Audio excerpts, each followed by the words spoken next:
Welcome friends. I'm Ankita Meshram, Faculty of Civil Engineering Department at Tulsiramji Gaikwad Patil College of Engineering and Technology, Nagpur, accredited with NAC A+ grade. So, today in this presentation, I'm going to deal with the subject steel structures. The topic included in this presentation is based on unit number 1, that is Introduction to Steel Structures. Okay, so basically, according to the RTMNU syllabus, the subject steel structures included in sixth semester. Okay, so 4 hours is given for the teaching load, right? And the evaluation scheme is 80 marks is for external theoretical examination and 20 marks is for your internal performance, right? So basically, the course outcome of the subject steel structures are: number one, students are able to understand the structural properties of steel. Okay. Second one is they are able to analyze the various steel structural components. And the last one is they are able to analyze and design of various steel structures and various steel structural components. Okay, so basically there are 4 units are included in RTMNU syllabus. Unit number 1 is based on introduction to the steel structures and design of tension member and compression member, right? Unit number 2 deals with the structural fasteners, that is the bolted and welded connection. Okay. Unit number 3 deals with design of simple and built up beams. Unit number 4 deals with the design of single rolled steel column section. Okay. So now I'm going to start my presentation on introduction to steel structures, right? So basically, what are steel structures, right? So in steel structure, structural steel is the main load carrying material which transfer the load within them and to transfer the load to the ground, that is to the foundation. Okay. So basically these are the some examples of steel structures, right? The I beam, the T section, channel section, steel plate, etc. Okay. So basically steel concrete composite structures are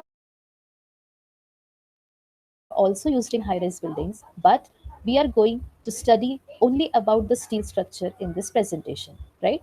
Okay, so these are the common steel structures, right? For example, roof trusses in factories, cinema halls, railway bridges, crane girders, columns, beams, plate girders, bridges, transmission towers, water tank, chimneys, etc. Okay, so these are the basically steel structures which are exist, right? Totally made up of steel only. Okay, now I'm showing you the some of the examples of steel structure. One of the example is displaying over this PPT, that is old arch bridge, thoroughly made up of steel components, right? The deck slab, the abutments, right? All are made up of steel components. Now, the second one is another example of steel structure, that is framed building. In this building, the overall components of building, that is beam, column, slab, okay, all the components of the structural building is made up of steel, right? So basically, this is the example. As you all can see, the beam, column, they all are jointed with each other with the structural fasteners, that is bolted and welded connections were there. Okay, next. This is another one example of framed building. This is an example of industrial building having roof trusses made up of steel only. Okay, so as you all can see, the trusses only made up of steel material, right? So this particular steel structure is generally used in industrial building. The roof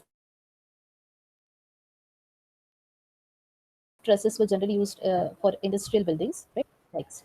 This is another example, the internal structure of the industrial building.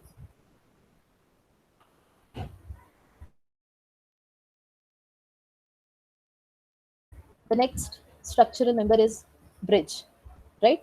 So this is generally called as structural steel structure bridge, right? All the components are made up of steel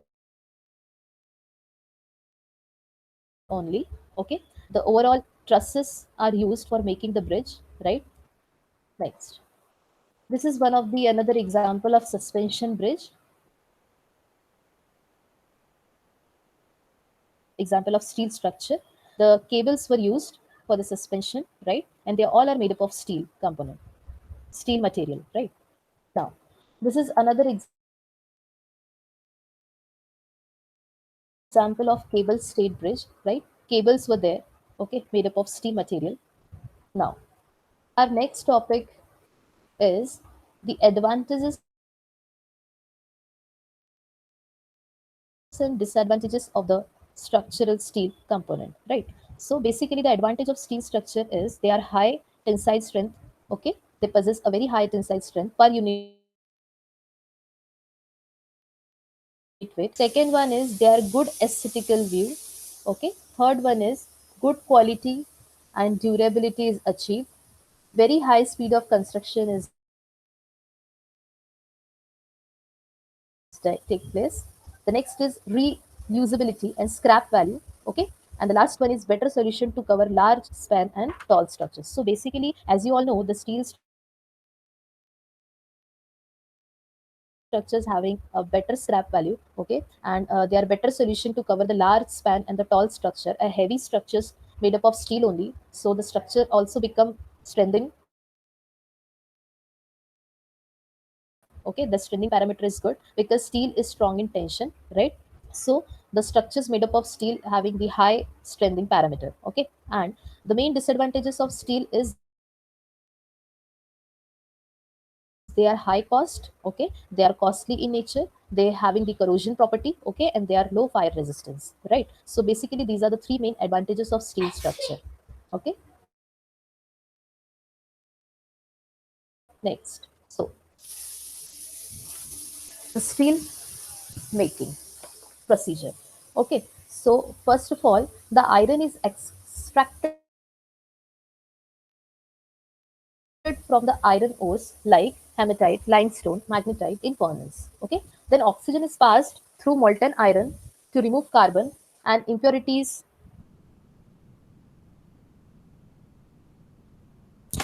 to make a steel. Okay. Next is manganese is added to strengthen the steel. And then adding chrome, nickel, phosphorus can impart special properties in steel. These are the some metals which are impart for gaining the special properties in steel, right? So basically, this is the overall procedure for making the steel, right? After that, a semi-finished product from the machine is hot rolled into different sections like bars, plates, angles, section, etc. That means the product which is obtained by doing the previous procedure, they are rolled into a different section. That means they are molded into a different sections like bars, plates, angles, sections, etc. Okay. Now adding carbon into it increase the tensile strength and hardness, but lowers the ductility and toughness. Okay. So you should take a note by adding the carbon content, it increases the tensile strength, but simultaneously it lowers the ductility and toughness. Okay. So in building, we use structural steel which has low carbon up to 0.1% to have ductility and yielding property. Okay, so basically in our construction work we use a structural steel having the low carbon content, that is only up to 0.1%, so that ductility and yielding property should be achieved. Okay, next, so basically this is the properties of steel, the physical properties according to the Indian standard 2007, right? So the density of steel is 7850 kg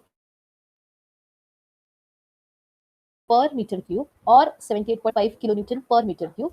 And the modulus of elasticity of steel is 2 into 10 to the power 5 Newton per mm square. And the Poisson's ratio denoted by mu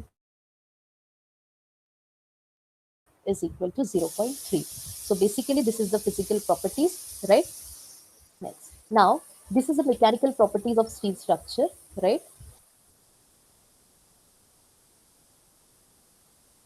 This is the grade of steel type: standard structural steel and high tensile structural steel. Basically, the type is categorized into two sections: standard structural steel and high tensile structural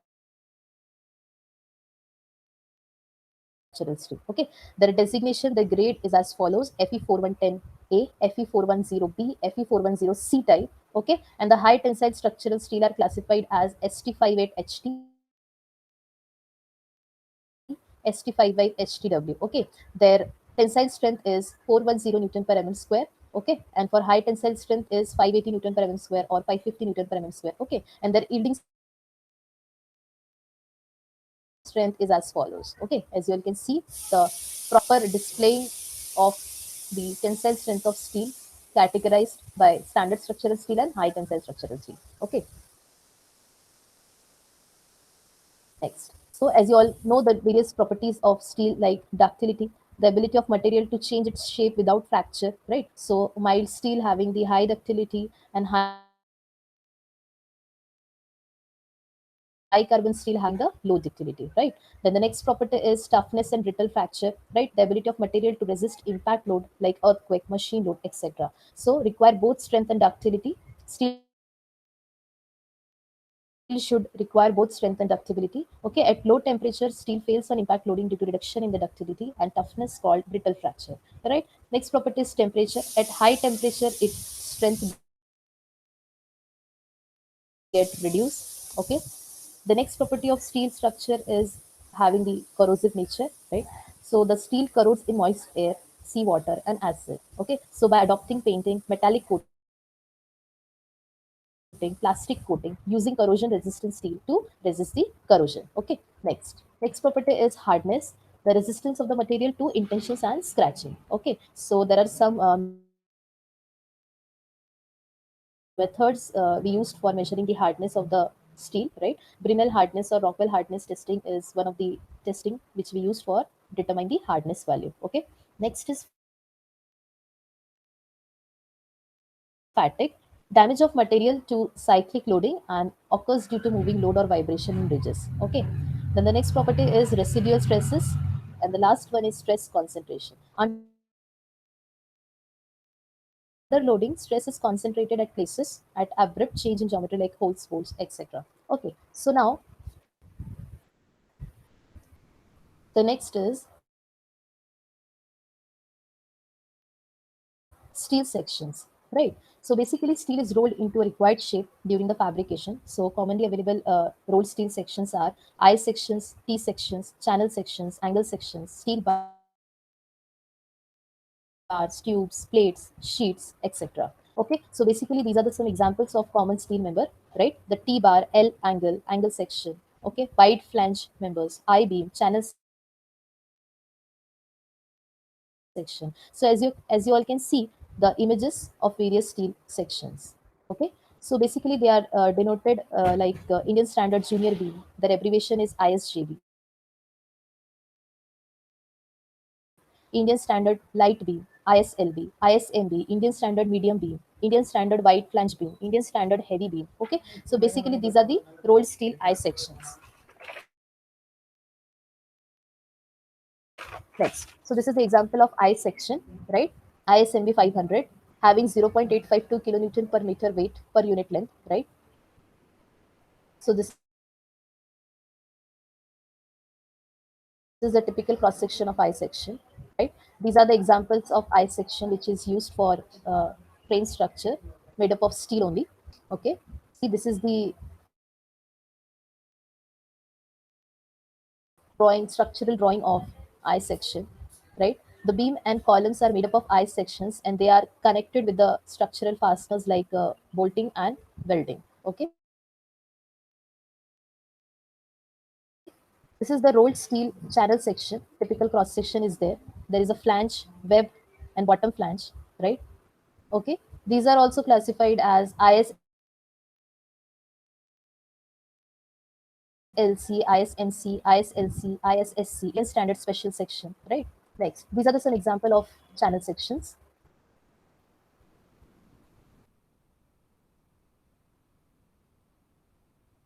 Now, The rolled steel angle section. Okay, so angles are classified into two categories: equal angle and unequal angle. Okay, so equal angle having both the legs of same dimensions, and unequal angle having both the legs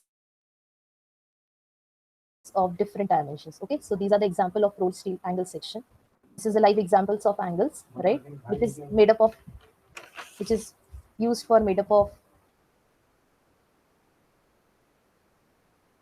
transmission tower. Okay. The next is rolled T section. As you all can see, the cross section of T section having flange and web. Okay. And these are the categorized classification of T section, that is ISMT, ISHT, ISLT, ISLT. Okay. Indian standard normal beam, Indian standard heavy beam. Okay. Indian standard light beam. Right. Now, some other sections were also there, that is round bars, tubes, steel plates, etc. These are the some example of steel structures. Okay. This is one of the example of trusses, roof truss, industrial building, right? These are the component parts of the trusses. Okay.